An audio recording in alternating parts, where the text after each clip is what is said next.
हा, झाले का सगळे जॉईन? हो हो चालेल. हा मुख्य तीन तीन. लोकपरे दादा, शशांक दादा झाले का जॉईन? हा, झाले ना. हा, तर 3 रूपांनी ते आल्यानंतर हे दुर्वास आणि चंद्र निघून जाताना आपला अंश त्यांनी दत्तात्रयामध्ये ठेवला. म्हणजे त्या दत्तात्रयामध्ये अंश ठेवला म्हणजे खरं तर भगवानच 3 रूपांनी आहेत. कार्याकरता ते वेगळं आहे. आपल्याला दिसताना ते तसं रूप दिसतंय. म्हणजे आता हे कसं समजायचं की निर्गुण निराकार ईश्वर. आता आपण मम चित्तम स्थिर कुरु ते दत्तात्रय स्तोत्रात पण आपण पाहिलं की अनसूया अत्री संभूत दत्तात्रय महामते. म्हणजे ते अत्री म्हणजे त्रिगुणाच्या पलीकडे जेव्हा कोणी पोचतो, आणि तो कसा पोचतो तर अनसूय. अनुसूयेशी विवाह म्हणजे काय? त्याला कोणाच्या बद्दलही मनात असूया नाही. म्हणजे कोणाचे बद्दल नुसतं असूया नाही असं नाही, मत्सरही नाही, असूयाही नाही. असा जो निर्मत्सर निरनसूय म्हणजे अनसूय असा जो आहे, तिथेच ते महामती, त्या महामतीत भगवान दत्तात्रय स्वतः महामती असलेले असे ते प्रकट होतात. तर ते स्वतः त्रिगुणात कसे असतील? त्रिगुणात्मक याचा अर्थ ते त्रिगुण दाखवतायत फक्त. आता अ, एका माणसाचा खून झाला तर शिक्षा होते. मग काय आता भगवान शिवांना तुम्ही काय फाशीची शिक्षा ठोठावणार का? तर ते जेव्हा लय करतात, तेव्हा त्याच्यात त्यांची काही अटॅचमेंट नाहीये. ते तुमच्या तुमच्या प्रारब्धानुसार जेव्हा सगळ्यांच्या प्रारब्धाप्रमाणे कल्पाचा शेवट होतो, तेव्हा ते सृष्टीचा लय करतात. किंवा भगवान विष्णू स्वरूपाने भगवान स्वतः जेव्हा येतात, भगवान अवतार घेऊन, तर त्यावेळी दुर्जनांचा परित्राणाय साधूनाम विनाशायच्या दुष्कृतांमध्ये फिजिकल नाश पण केलेला आहे. तर ते काय ते त्रिगुणाच्या आत आले का? तर त्रिगुणाच्या आत आले नाही. त्या त्रिगुणात्मक म्हणजे त्रिगुणाचाही आत्मा ते आहेत. बर. म्हणजे त्याचंही कारण जे आहे ते ते आहेत. आणि ते त्रिगुणात भासतायत आपल्याला. कारण काट्याने काटा काढावा लागतो. जर अतिशय तमोगुणी असेल तर त्याचा फिजिकली नाशच करायला लागतो. रजोगुणी असेल तर त्याला काही धर्माकडे लावून त्याला सत्वगुणी करायला लागतं, आणि सत्वगुणी आहे त्याला त्रिगुणातीत करावं लागतं. त्यामुळे अ, समजा आपण मागे एक उदाहरण गेलेलं, एखाद्याला एखादा माणूस समजा खोल खड्ड्यात पडलाय, तर रेस्क्यू टीम वाले पण खड्ड्यात आत उतरतात. म्हणजे ते खड्ड्यात पडले का? नाही. ते खड्ड्यात पडले नाहीत. ते तिकडे जात आहेत कशाला? त्या खड्ड्यात पडलेल्याला बाहेर आणायला. तसं म्हणजे भागवतातही आलेले आहे. भगवान प्रकट कसे झाले की मायेला वापरून आपल्या योगमायेला वापरून ते आलेले आहेत. योगमायेत अडकून आलेले नाहीयेत. त्यामुळे हे ते त्रिगुण आहे. आणि तसं म्हटलं तर त्रिगुणात्मक म्हणजे सत्व रज तम या रूपानेही ते आहेत, कारण सर्व जग हे त्यांचंच रूप आहे. त्या बरोबर. दृष्टीने ते त्रिगुणात्मक हा अर्थ होतो की सर्व विश्व हा त्रिगुणाच्या अनबॅलन्सचा अ, अ, खेळ आहे. जसं चांगदेव 65 मध्ये सुरुवातीला ज्ञानेश्वर माऊली म्हणतात की स्वस्ती श्री वटेशू जो लपोनी जगदाभासू दावी मग ग्रासू प्रकटला करी. म्हणजे काय? म्हणजे वटेश्वर चांगदेवांचं स्वस्ती असो, भलं हो. आणि वटेश्वर चांगदेव म्हणजे कोण आहेत? जो लपोनी जगदाभासू, म्हणजे जो ईश्वर लपला. आता अ, एखाद्याला डोळ्यावर म्हणजे आंधळी कोशिंबीर समजा आहे, तर एकाच्या डोळ्यावर पट्टी आहे आणि हं. लपालपी आहे, तेव्हा एखादा लपलाय. तर जो लपलाय त्याला पण शोधणारा दिसत नाही, पण त्याच्या डोळ्यावर पट्टी नाहीये. बरोबर. त्यामुळे हे गुण, त्याला तो लिप्त नाहीये गुणाने, कारण गुण हा जो भास आहे हा ज्या तत्वावर झालेला आहे. म्हणजे आता अजून एक हे करू, की कंदील आहे समजा, त्याची काच आहे ती लाल रंगाची आहे. हो. हा, तर किंवा दिवा आहे, तो आपण म्हणतो नाईट लॅम्प लावला, निळ्या रंगाचा लाईट लॅम्प लावला, तर वास्तविक त्याची काच वरची निळी असते, पण आतली जी फिलामेंट आहे ती पांढरी शुभ्रच पेटते. त्यामुळे बरोबर. ती काचेचं आवरण आपल्यावर आहे, त्या फिलामेंटवर खरं तर नाहीये. ती फिलामेंट स्वच्छ आहे. किंवा सूर्य आहे, ढगानी सूर्य झाकला गेला, आपण म्हणतो ना काळोख पडला आहे, ढगानी सूर्य झाकला गेला.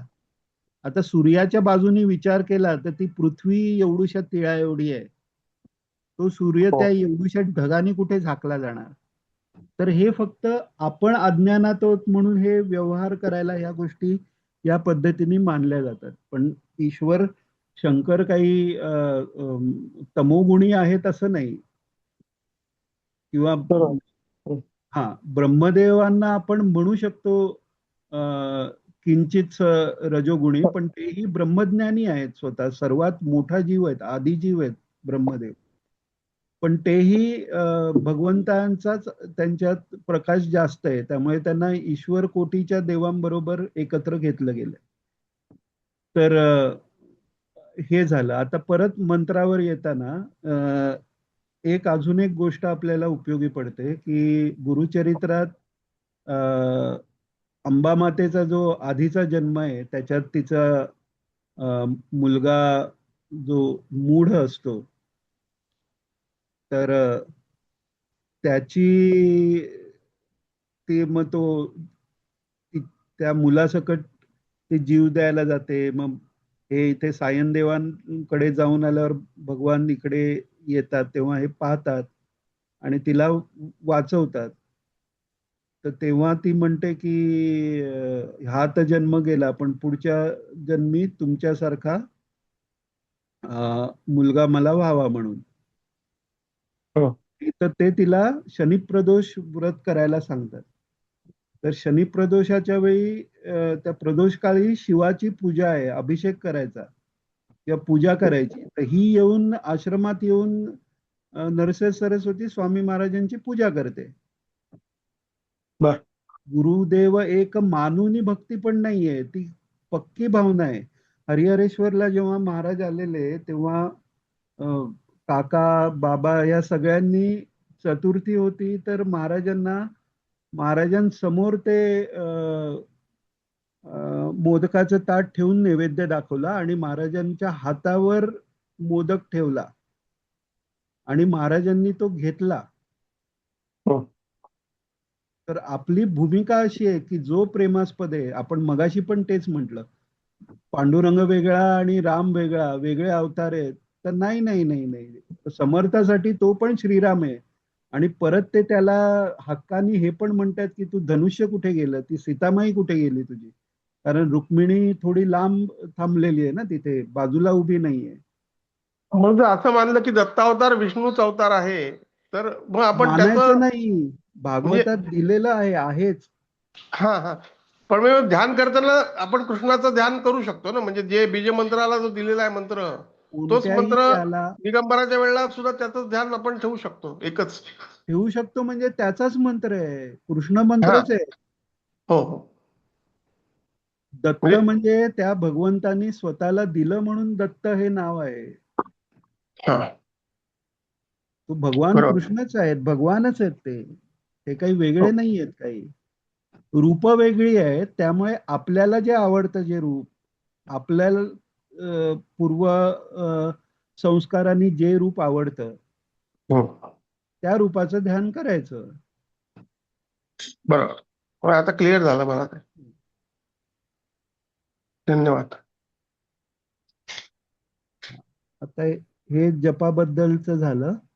अजून आपल्या कपिलेशने विचारलेलं, कपिलेश बहुतेक नसेल आज याच्यात.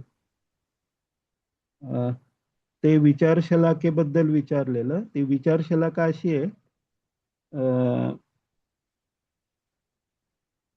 एक मिनिट हा, त्याचा प्रश्न आधी हे करतो.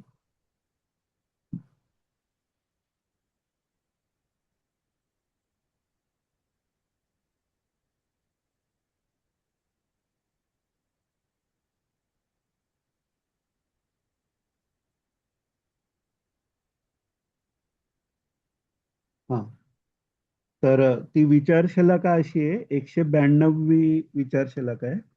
ईश्वराला कोणतेही कर्म नाही, कर्मविपाक नाही, अशा ईश्वराने सुद्धा कर्म नसताना गर्भामध्ये प्रवेश केला, गर्भवास स्वतः पत्करला. हे कशा करता? तर परीक्षित राजाला जिवंत ठेवण्याकरता, पांडवांचं संरक्षण करायचं आहे. नमे भक्त प्रणश्यती या प्रतिज्ञेपर्यंत प्रमाणे पांडवांचा वंश सुरक्षित ठेवण्याकरता अ, स्वतःला गर्भवास नसताना गर्भवास पत्करला. हा, ही एक झाली. हा, सॉरी, त्याचा प्रश्न दुसऱ्या ह्याच्यावर आहे. हा, तर ही 191वी शलाका आहे, श्री दत्त विचार शलाका. भक्तीने नम्र होऊन नम्रवाणी, साष्टांग नमस्कार, आज्ञापालन इत्यादी सेवेने त्यांना म्हणजे गुरूंना संतुष्ट करून त्यांनी निर्दिष्ट केलेल्या वेळेवर त्यांचे जवळ जाऊन आपल्याला जे आत्मस्वरूप जाणून घ्यायचे आहे त्याबद्दल सद्गुरूंना प्रश्न करावा. सद्गुरूंची आराधना करणाऱ्या शिष्याची त्रिकरण शुद्धी असणे जरूर आहे. मन, वाणी व शरीर तिन्ही शुद्ध ठेवून सेवा झाली पाहिजे. तर त्यांनी त्रिकरण शुद्धी म्हणजे काय हे विचारलेलं. तर त्रिकरण म्हणजे तीन करण. करण याचा अर्थ म्हणजे अर्थात इथे मन, वाणी आणि बुद्धी यांना त्रिकरण म्हटलंय. तर पहिल्यांदा करण म्हणजे काय हे पाहू. तर कोणतीही गोष्ट होण्यासाठी आपण म्हणजे मॉडर्न ह्याच्यात पण हे शब्द वापरतो की cause and effect. Cause, then tools आणि इफेक्ट, किंवा त्या कॉज बरोबर जे मटेरियल यूज होतं ते, आणि झालेला तो इफेक्ट. तर सगळी सृष्टी जी आहे ती कॉज आणि इफेक्टची चेन आहे. म्हणजे कसं, परब्रह्मावर प्रकृतीचा भास झाला, हा पहिला कॉज अँड इफेक्ट आहे. म्हणजे कॉज इथे परब्रह्म झाला, तिथे प्रकृती हा इफेक्ट आहे, आणि तिथे कोणतंही टूल नाही, कारण ते भासच आहे, प्रकृती हा भास आहे. आता प्रकृतीपासून जे महत्त्व, मग अहंकार, मग त्रिगुण, तर आधी आधीचं जे आहे ते पुढच्या पुढच्याचं कारण आहे, कॉज आहे. म्हणजे प्रकृती हे महत्त्वाचं कॉज आहे, आणि महत्त्व हा इफेक्ट झाला. आता महत्त्व हे अहंकाराचं कॉज आहे, आणि महत्त्व हे इफेक्ट झाला. आता हे जास्त कॉम्प्लिकेट करत नाही.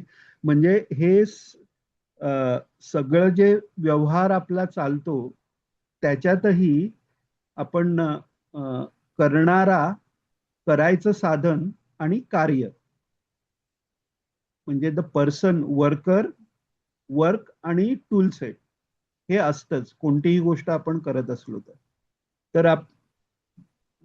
तर आपल्या शरीरात अंतःकरण आहेत आणि बहिःकरण आहेत. करण म्हणजे टूल्स, जी टूल्स वापरून आपण अ, कर्म सगळी करत असतो. तर बाहेरची टूल्स कोणती? तर 5 ज्ञानेंद्रिय आणि 5 कर्मेंद्रिय. म्हणजे अ, अ, आपण दृष्टी, श्रवणाची शक्ती म्हणजे व्हिजन, नंतर हिअरिंग ची जी पॉवर आहे, असे जे 5 सेन्सेस आहेत, टच आहे, स्मेल आहे, टेस्ट आहे, हे 5 सेन्सेस. आणि कर्मेंद्रिय म्हणजे हात, काही चलनवलन करण्याची शक्ती, पाय आहेत, त्याच्यानंतर आपले मलमूत्र विसर्जन करायचे एक्सक्रिटरी ऑर्गन्स 2 आहेत. तर हे सगळे जे आहेत ती कर्मेंद्रिय झाली. जीभ आहे, जीभ दोन्हीच याच्यात येते, टेस्ट घेणारी म्हणून पण येते आणि बोलणारी म्हणून. बोलणारी येते तेव्हा ती कर्मेंद्रिय. तर असे हे 10 these tools we use to behave in the external world, and internally whatever thoughts we have, for that what is the tool, that tool is our mind. म्हणजे अंतःकरण तत्व, म्हणजे ते आतलं करण, आतलं टूल जे आहे त्याला अंतःकरण म्हणतात, आणि बाहेरची टूल आहेत तर त्याला बहिःकरण म्हणतात. आणि ह्यात अ, आता जे त्रिकरण जे सांगितले ते तीन कोणतं, तर मन, वाणी आणि शरीर. आता ह्याच्यात मन आपल्याला कळलं, अंतःकरण आहे. शरीर म्हणजे त्याच्यात ज्ञानेंद्रिय आणि कर्मेंद्रिय बाहेरची आली. अ, तर ही दोन कर्ण कळायला सोपी आहेत. आता इथे जे वाणी म्हटलेलं आहे, तर ती वाणी म्हणजे आता नेमकं आपण मागच्या वेळीस 4 वाणी महाराजांनी एक्सप्लेन केल्या. तर ते एक मिनिट हा. आता तिथेच आपला डिस्प्ले पण तिकडेच होता.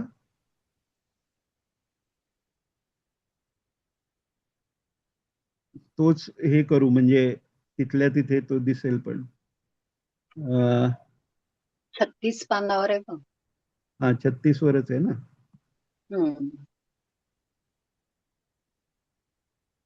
प्रणव उच्चार म्हणजे परावाणीपर्यंत हा, जाणं. तर इथे एक महाराजांनी म्हटलेलं आहे.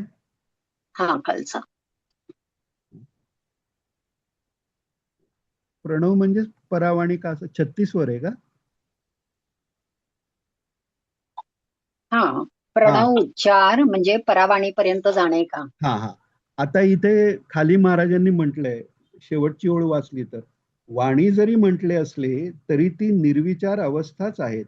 त्यामुळे वाणी म्हणजे आपण तोंडाने बोलतो त्याला वाणी म्हणतात, तर ते नाही. आपण जो विचार करायची शक्ती आहे, ती शक्ती जी आहे ती विचारापेक्षा ही वेगळी आहे. त्यामुळे निर्विचार अवस्था ही खरी वाणी, ती परावाणी झाली.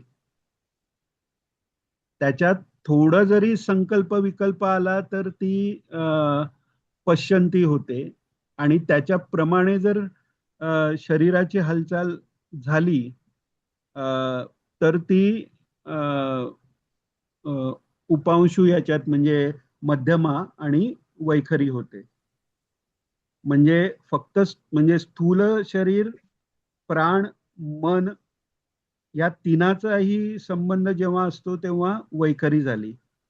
प्राण आणि मनाचा आणि थोडासाच नोशनल शरीराचा संबंध आहे तेव्हा ती मध्यमा झाली. फक्त मनाचा संबंध आहे तेव्हा ती पश्चंती झाली. आणि तोही संबंध गेला, तो केव्हा जातो, तुरीय अवस्थेत. तेव्हाची जी वाणी म्हणजे तिथे निर्विचार अवस्था, योगश्चित्त वृत्ती निरोधा, ते वृत्ती सगळ्या गेल्या, निर्विचार स्वस्वरूपात तो महात्मा गेला की ती झाली परावाणी. परावाणी म्हणजे ते जोडलं जाणंच आहे, ते बोलणं नाहीये. तर हे त्रिकरण शुद्धी म्हणजे एक ठराविक लेवल पर्यंत मनाचा मळ गेला, ठराविक लेवल पर्यंत शरीर शुद्धी म्हणजे इंद्रियांची शुद्धी आहे.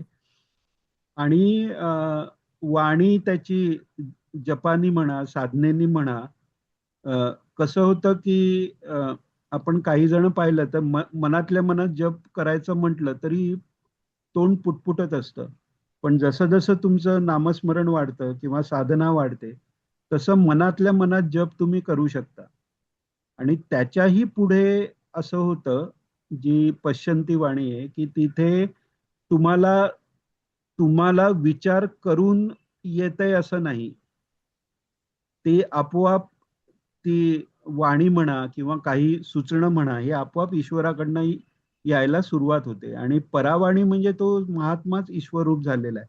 आणि मागच्या वेळी पण आपलं बहुतेक त्या इथेच थांबलं होतं.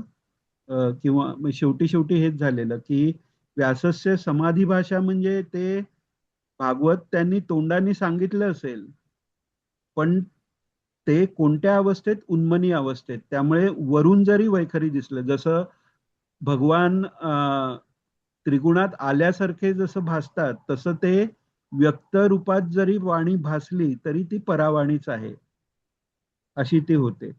तर त्यामुळे वाणीची शुद्धी म्हणजे वाणी आपण एक जास्त कन्फ्यूज होत असेल तर सोप्या शब्दात म्हणायचं झालं तर वाणी इज मीडियम ऑफ कम्युनिकेशन.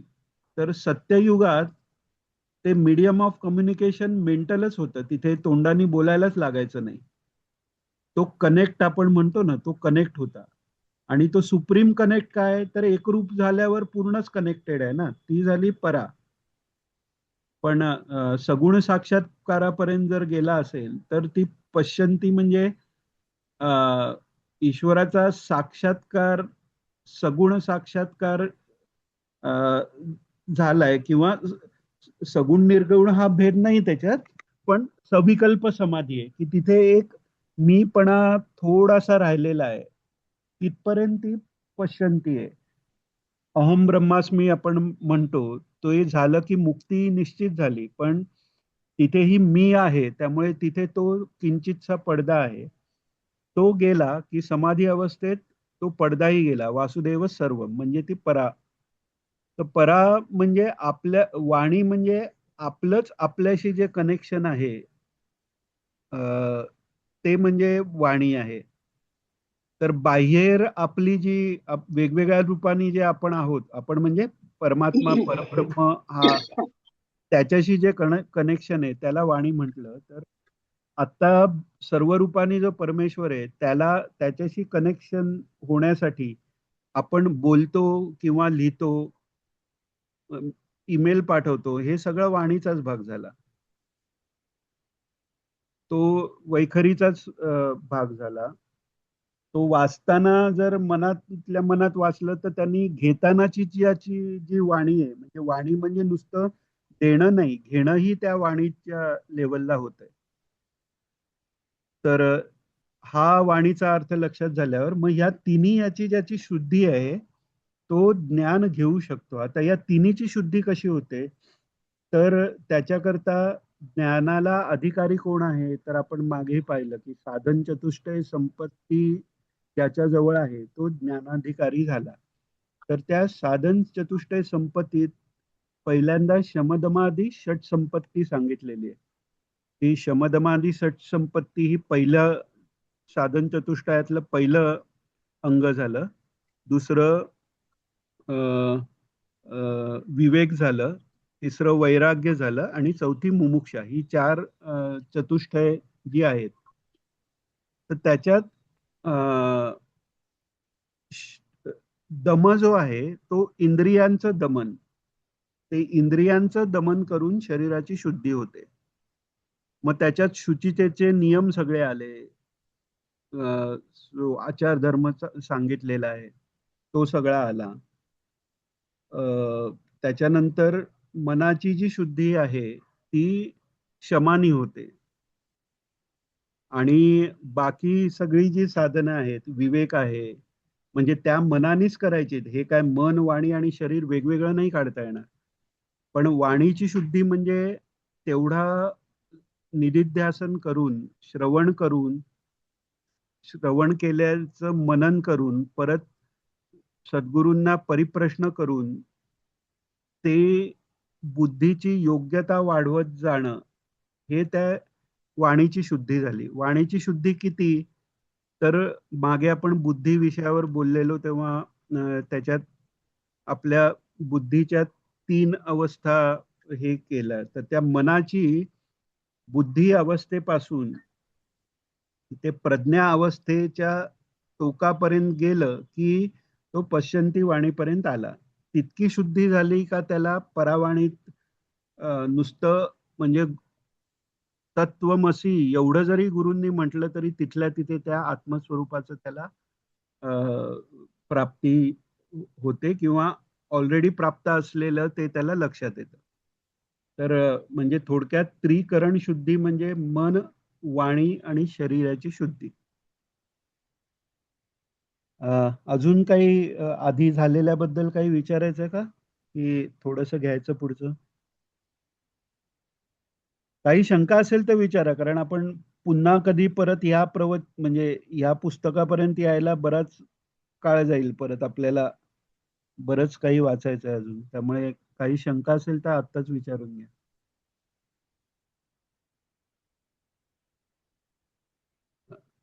चालेल. नसेल तर आपण पुढे सुरू करू. अ, मला वाटतं हे आता वाणीचाच विषय निघालाय, तर जरा हे थोडंसं आधीचं पण थोडंसं आपण वाचायला हरकत नाही. तर प्रश्न असा आहे, महाराजांना विचारला काकांनी, प्रणव उच्चार म्हणजे परावाणीपर्यंत जाणे का? महाराज सांगतायत, उच्चार म्हणजे वाणीचा संबंध आला ना. परा, पश्यंती, मध्यमा, वैखरी हे वाणीचे प्रकार. वैखरीत आपण आहोत. मध्यमा फार तर प्राण आणि मन स्थिर झाल्यानंतर परा आणि पश्यंती या अवस्था आहेत. योगवाणीतही अ, 5 अवस्था सांगितलेल्या आहेत. मूढ, क्षिप्त, विक्षिप्त, एकाग्र आणि निरुद्ध. तर त्यातलं एकाग्र म्हणजे तिथे पश्यंती वाणी आली आणि निरुद्ध म्हणजे ती परावाणी झाली. या काय आहेत ते आपण योगसूत्राच्या इंट्रोडक्शनच्या वेळी पाहिलेलं आहे सत्संगात आधी. हा. तर वाणी जरी म्हटले असले तरी ती निर्विचार अवस्थाच आहे. इंद्रियनिष्ठ अशा या सगळ्या अनुभवामध्ये अतिंद्रिय हा फक्त प्राण आहे ना. मन तरी कुठे हा सॉरी, हा प्रश्न आहे परत. इंद्रियनिष्ठ अशा सगळ्या अनुभवामध्ये अतिंद्रिय हा फक्त प्राण आहे ना. मन तरी कुठे इंद्रियांना समजते. विचार चालू आहेत. म्हणजे विचारताना असा प्रश्न आहे की प्राणाचं कार्य आपल्याला कळत नाही. आपण डायजेशन किंवा ज्या सगळ्या क्रिया आतल्या शरीरातल्या त्या प्राणाची जी कार्य आहेत ती आपल्याला कळत नाही. फक्त श्वास घेतो सोडतो एवढं कळतं. म्हणजे तो अतिंद्रिय आहे का? तर महाराज म्हणतायत, मन तरी कुठे आपल्याला इंद्रियांनी कळतं. मनाला आपण पाहू शकत नाही, मनाला ऐकू शकत नाही, मनाला स्पर्श करू शकत नाही, मनाची टेस्ट घेऊ शकत नाही आणि मनाचा वासही घेऊ शकत नाही. म्हणजे मन हेही अतिंद्रिय आहे. आपण जे माझं मन किंवा मी मी म्हणून ज्याला म्हणतो, तेही आपल्याला पूर्ण मन कसं आहे, मन फिजिकली कसं आहे हे कोणत्या शास्त्राला दाखवता आलंय? कोणत्याही शास्त्राला दाखवता आलं नाही. तर त्यामुळे तेही अतिंद्रिय आहेत, हे महाराज सांगतात या प्रश्नातून. मन तरी कुठे इंद्रियांना समजते. विचार चालू असतात. साक्षी भावाने ते समजायचे. साक्षी भावापर्यंत मन गेल्यानंतरच मनाच्या वृत्ती कळायच्या. साक्षीभाव हा सुद्धा मनाची एक वृत्तीच आहे की. आपण मागेही पाहिलं, अध्यात्म म्हणजे सगळं आत्म इथे म्हणजे मन असं धरलेलं आहे. त्यामुळे मनाच्या संबंधीच अध्यात्म म्हणजे मनाचीच शुद्धी आहे सगळी. काय करणार तुम्ही? हे खाली हलणार नाही ते. त्याची स्क्रीन आहे ना ती, त्यामुळे ते हलणार नाही. हं. तर मी काका जसं पुढे पुढे जाऊ तसं ते करतो खाली. तर मनाची आपण जे म्हणतो मी म्हणजे मन नाही, हे म्हणताना पण आपण मनानेच विचार करतोय, कारण आता आपल्याला तो साक्षीभाव नाहीये. पण हाच मार्ग आहे. जसं अ, अ, म्हणजे काट्यांनी जसा काटा काढतात तसंच मनानेच मनाला चिरावं असं म्हटलंय. तर तसं आपण मागेही हे बघितलेलं की मनातनं हे म्हणजे मी नाही म्हणून जो साक्षीभाव मनाला येतो त्यातनं मनातले बरेचशा दुर्गुणापेक्षा किंवा गुणापेक्षा मी वेगळा आहे ही जेव्हा जशी थोडीशी भावना झाली, म्हणजे काय की एक फिल्टर लागला. अगदी गढूळ पाणी आहे, त्याच्यात दगडगोटे आहेत. पहिला फिल्टर लागला, मी म्हणजे देह नाही किंवा मी म्हणजे मन, हे सगळे विचार आहेत तो म्हणजे मी नाही, असं म्हणता म्हणता निदान त्या विचारांपेक्षा मी वेगळा आहे वेगळा आहे म्हणून ते हळूहळू ती निर्विचार स्थितीच्या पर्यंत आपण जाऊ शकतो. त्यामुळे हा सगळा वृत्तीनीच वृत्ती घालवणं, आपण मागे पाहिलं की वृत्ती ह्याच्यात योगसूत्राच्या इंट्रोडक्शन मध्ये की वृत्ती या पंचदहा वृत्ती ज्या आहेत, म्हणजे प्रमाण, अ, स्मृती आदी ज्या 5 वृत्ती आपण पाहिल्या, त्या क्लिष्ट पण आहेत, अक्लिष्ट. क्लिष्ट म्हणजे ईश्वरापासून बाजूला नेणाऱ्या, आणि अक्लिष्ट म्हणजे ईश्वरापर्यंत नेणाऱ्या. त्या ईश्वरापर्यंत नेणाऱ्या जरी असल्या तरी त्या सात्विक वृत्ती आहेत, त्या ईश्वरापर्यंत नेतात. पण ईश्वरांचा साक्षात्कार म्हणजे त्याही वृत्ती गेल्या पाहिजेत. याच्यासाठी रामकृष्ण परमहंसांनी छान उदाहरण दिलंय की एक जण रानातनं शहराच्या रस्त्याला, म्हणजे शहराकडे चाललेला असतो, आणि रानात 3 चोर येतात. त्यातला एक चोर त्याला ठार मारायला निघतो. तर दुसरे दोघं म्हणतात जाऊन दे, म्हणजे तो एक चोर म्हणजे तमोगुण. तर बाकी दोघे म्हणतात जाऊन दे, त्याच्याकडे त्याला लुबाडून, फक्त लुबाडूया म्हणून तो फक्त लुबाडून त्याला सोडतात. पण त्यातला जो तिसरा चोर आहे त्याची चोरीची वृत्ती नाहीये. तर त्यामुळे तो तिथेच थांबतो, म्हणतो मी मला तुझं काही नको, मी तुला चांगला माणूस दिसतोयस तर मी तुला, कुठे तुला जायचंय तर शहराकडे, ठीक आहे तर मी तुला दाखवतो शहर कुठे. तर तो जंगलाच्या शेवटपर्यंत येतो आणि सांगतो आता ह्याच्या पुढे शहर आहे असं चालत गेलाय. तर तो म्हणतो अरे तू पण ये ना, तू मला मदत केलीस, मी ज्यांच्याकडे जाणार त्याच्याकडनं तुला बक्षीस देतो. तो म्हणतो नाही नाही नाही नाही, मी पण चोरच आहे म्हणे, मी जर शहरात आलो तर मी पण पकडला जाईल.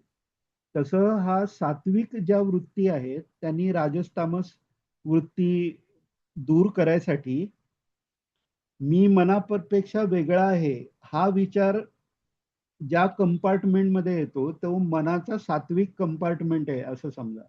म्हणजे आपण तिथपर्यंत तरी गेलो, सात्विकतेकडे गेलो, आणि हे रजतमात्मक जे मन आहे ते मी नाही करता करता शेवटी मग तो सात्विक अहंकारही जातो. जसं नामदेव महाराजांचं झालं की शुद्ध सात्विक बुद्धीने रजतम गेलं आणि भगवान माझ्याशी बोलतायत, ऍक्च्युली बोलायला लागले भगवान, पण त्यालाही कच्चं ठरवलं कारण तो सात्विक अहंकार राहिलेला आहे. आणि तो मात्र क्षणात त्यांचा गेला. नुसतं ईश्वर जिथे नाही तिथे पाय ठेव, हे त्यांचे गुरु विठोबा केसर म्हटल्या म्हटल्या साक्षात्कार झाला. तर तसं आहे की साक्षीभाव हा सुद्धा मनाचीच एक वृत्ती आहे, पण ती वृत्ती अक्लिष्ट आहे, म्हणजे इतर वृत्तींचा नाश करणारी आहे. म्हणजे ऍसिडिटी झाल्यावर लिंबू पाणी पितात तसं आहे. लिंबू हे पण आम्ल आहे, पण बाकी जर ते आलं आणि मिठाबरोबर जर लिंबू घेतलं तर बाकी ऍसिडिटीचा नाश ते करतं. तसाच हा आहे. त्यामुळे हा साक्षी भाव वाढवण्याचा प्रयत्न केला पाहिजे. पुढे पुढचा प्रश्न आहे, निर्गुणाचे पहिले रूप म्हणून ओंकार ओळखला जातो का? तोच निर्गुण होतो शेवटी. उच्चाराच्या दृष्टीने सगुण रूप मानायचे त्याला. वस्तुतः परब्रह्माचे ते एक प्रतीकच आहे आरंभाला. पुढे जसजशी प्रगती होत जाते तसतसा तो जप करणारा ब्रह्मस्वरूपच होत जातो. केवळ प्रणव हा संन्यासांना मुख्य जप सांगितला आहे. इतर मंडळींना कोणत्या तरी मंत्राला प्रणवाचे बीज जोडून घेतात. हे मगाशी पाहिलं आपण. आता ह्यात एक आपण ह्यातही पाहिलं होतं, योग सूत्रांच्या इंट्रोडक्शन मध्ये, की चित्तवृत्तीचा निरोध करण्यासाठी साधन जे आहेत ते अभ्यास वैराग्याभ्याम तन निरोधा म्हणून सांगितले. आणि गीतेतही महाराज अभ्यासेन तू कोणतेय वैराग्येनच गुह्यते म्हणून मन कसं ताब्यात ठेवायचं त्याचा उपाय तोच भगवंतांनी सांगितलाय. पण ते अभ्यास आणि वैराग्य हे करणं कठीण आहे, तर त्याच्यासाठी सोपा मार्ग पुढे योगसूत्रकार सांगतात. योगसूत्रकार म्हणजे पतंजली महर्षी, शेष भगवानांचे अवतार आहेत ते. तर ते सांगताना ते पुढे म्हणतात, ईश्वर प्राणिधानात्वा, म्हणजे ह्याच्यापेक्षाही चांगला उपाय काय आहे तर ईश्वर प्रणिधान, ईश्वराची भक्ती ही आहे. मग ती कशी करावी, ईश्वर कसा आहे ओळखावा कसा किंवा तिथपर्यंत पोसावं कसं, तर तस्य वाचक प्रणवा म्हणून पुढचं सूत्र येतं की त्या ईश्वराचा वाचक प्रणव आहे. आता त्याला वाचक का म्हटलं, जसं मूर्ती ही ईश्वर आहे हे मानून नामदेवांनी भक्ती केल्यानंतर त्यांना त्या मूर्तीत साक्षात्कार झाला, पण तोच ईश्वर म्हणजे महाराज म्हणतात ईश्वर फक्त रावळात आहे ही तुझी भूमिका आहे म्हणाले. मी फक्त रावळात आहे ही तुझी भूमिका आहे, सर्वत्र मीच आहे हे कळायला गुरुची आवश्यकता आहे म्हणाले. तर अ, सुरुवातीला तो ईश्वराचा वाचक प्रणव आहे. का तसं? तर आपण सृष्टी उत्पत्तीचा जो क्रम पाहिला त्याच्यात अ, प्रकृतीपासून महत्तत्व, महत्तत्वापासून अहंकार, अहंकारांपासून त्रिगुण, त्रिगुणापासून पंचमहाभूताच्या तन्मात्रा निर्माण झाल्या. तन्मात्रा म्हणजे काय? पंचमहाभूताचे जे विषय आहेत तेच त्याच्या उत्पत्तीचं कारण आहे. म्हणजे आकाशाचा विषय शब्द आहे, वायूचा शब्द आणि स्पर्श आहे, नंतर तेजाचा शब्द स्पर्श रूप आहे, आपाचा म्हणजे पाण्याचा किंवा लिक्विडचा शब्द स्पर्श रूप रस आहे आणि पृथ्वीचा शब्द स्पर्श रूप रस गंध असे पाचही आहेत. तर जसं पंचमहाभूतात सर्वात पहिलं आकाश निर्माण झालं किंवा प्रलयाच्या वेळी बाकी महाभूत आकाशात विलय होतात उलट जाताना, तर ते आकाशही तयार कशाने झालंय तर शब्दाने झालंय. म्हणजे शब्द जो आहे, वाणी जी आहे किंवा तो शब्द जो आहे, प्रणव जो आहे, तो निर्गुण निराकार पासून पहिला गुण म्हणजे ती शब्द ही तन्मात्रा आली, अजून महाभूतही नाही आहेत त्याच्यात, शुद्ध सात्विक आहे ते. तर त्यामुळे ते सगुण निर्गुणामधलं तो एक दरवाजा म्हटलेला आहे. देवाची ये द्वारी उभा क्षणभरी, ते द्वार ते आहे, त्या नामात आहे. आणि मागे पाहिलेलं म्हणूनच नामस्मरणाचं महत्व काय ते पाहिलेलं, परत ते बघायचे काही हे नाही. पण तो तस्य वाचक प्रणवा म्हटलेला आहे. आणि जेव्हा त्याचा जप होतो तेव्हा तो प्रणवाचा जप करणारा तो प्रणव आणि त्याच्या तो प्रणव ज्याचा वाचक आहे ते सच्चिदानंद हे पुढे एकरूप होऊन जातं, एकच राहतं, म्हणजे ब्रह्मस्वरूपच तेच महाराजांनी सांगितले. जशी जशी प्रगती होत जाते तसा तसा तो जप करणारा ब्रह्मस्वरूपच होत जातो असं महाराजांनी सांगितले. 5च मिनिटं राहिले. हा, अजून एक प्रश्न घेता येईल. म्हणजे ओंकार हा सगळ्यांसाठी नाही. त्याच्यावर महाराज म्हणतात केवळ ओंकार नाही, केवळ ओंकाराचा जप संन्यासांनीच करायचा, बाकीच्यांनी कोणत्या तरी मंत्राला बीज म्हणून प्रणव जोडून करायचा. याच्यात हे बाकीचे म्हणजे ज्यांची मुंज झाले आणि जे त्या नियमानी करतायत त्यांच्यासाठी आहे हे सगळं. नाहीतर बीजयुक्त मंत्र असाच कोणाला तरी करून नाही चालत. आणि म्हणजे स्त्रियांना तर अजिबात नाही चालत, त्याचे फिजिकल मेंटल भयंकर परिणाम आहेत ते, त्याचंही कारण आपण मागे एकदा बघितलेलं होतं. अजून 4 मिनिटं राहिलेत. अजून एखादा प्रश्न यातलं होईल, पण त्याच्या आधी काही कोणाला विचारायचं आहे का?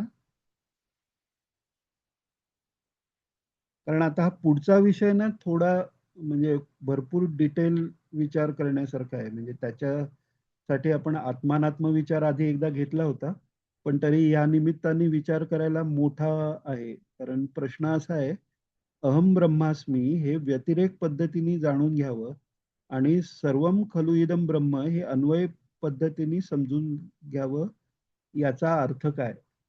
हा प्रश्न तसा मोठा आहे.